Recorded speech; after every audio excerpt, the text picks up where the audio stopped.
Merci, madame.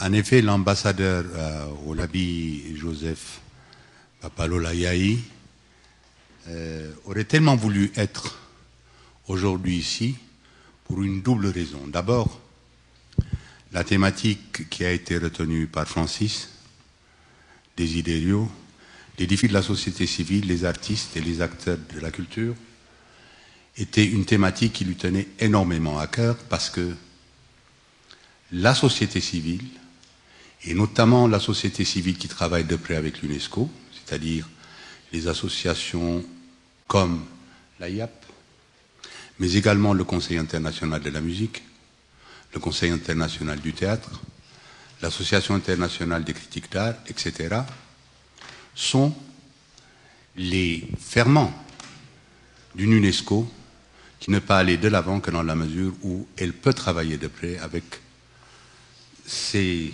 composantes naturelles de ce qu'elle est. À cet égard, l'année prochaine, l'UNESCO va choisir un nouveau directeur général. Les États membres vont élire un nouveau directeur général. Et parmi les critères qui ont été retenus, à la demande notamment de l'ambassadeur Yaï, pour la qualification du prochain directeur général, doit nécessairement intervenir la prise en compte de l'impétrant du candidat, de sa capacité de travailler de près avec les organisations non gouvernementales, la société civile, et en particulier les organisations non gouvernementales qui travaillent de près avec l'UNESCO, je venais de les citer. Voilà pourquoi, pour lui, cette réunion aurait été un moment où il vous aurait exprimé nettement mieux que moi la joie qui fut la sienne de voir les États membres de notre organisation adopter il y a à peine 8 jours le projet de lettre qu'il avait soumis et dans lequel figurera à l'adresse des États membres la nécessité de présenter des candidats qui ont une habitude de travailler notamment avec la société civile.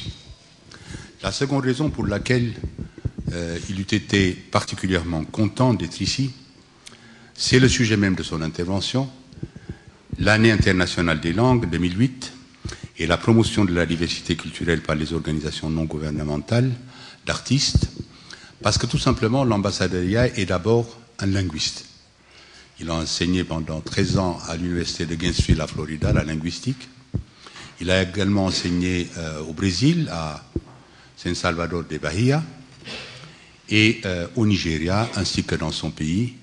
De même, il a été professeur visitant d'universités telles que le Japon. Il est professeur honoraire également d'université en Chine. Alors, la langue pour lui, et là, il avait fait organiser le 7 octobre 2008, il y a quelques jours à l'UNESCO, un débat thématique sur les langues. Et au lieu de vous dire quelle est sa vision telle que je la conçois, il est préférable peut-être de vous lire très brièvement l'introduction qu'il avait rédigée le 7 octobre pour introduire le débat thématique sur les langues par des professeurs venus des différentes parties du monde. Voici le début de cette communication au débat thématique. Devant la rapide et inquiétante disparition des langues autochtones et la menace de disparition à moyen terme qui pèse sur de nombreuses autres langues de par le monde du fait d'une mondialisation débridée, la 61e session de l'Assemblée générale des Nations unies a pris la sage décision de déclarer cette année 2008 année internationale des langues. Elle a aussi fait l'honneur à l'UNESCO de l'investir de la haute responsabilité, je dirais même de la mission d'en être le chef de file. C'est donc conscient de cette mission que vous avez décidé de choisir comme thème de notre débat thématique la protection des langues autochtones et des langues en danger et la contribution des langues à la promotion de l'éducation pour tous dans le cadre d'un développement durable.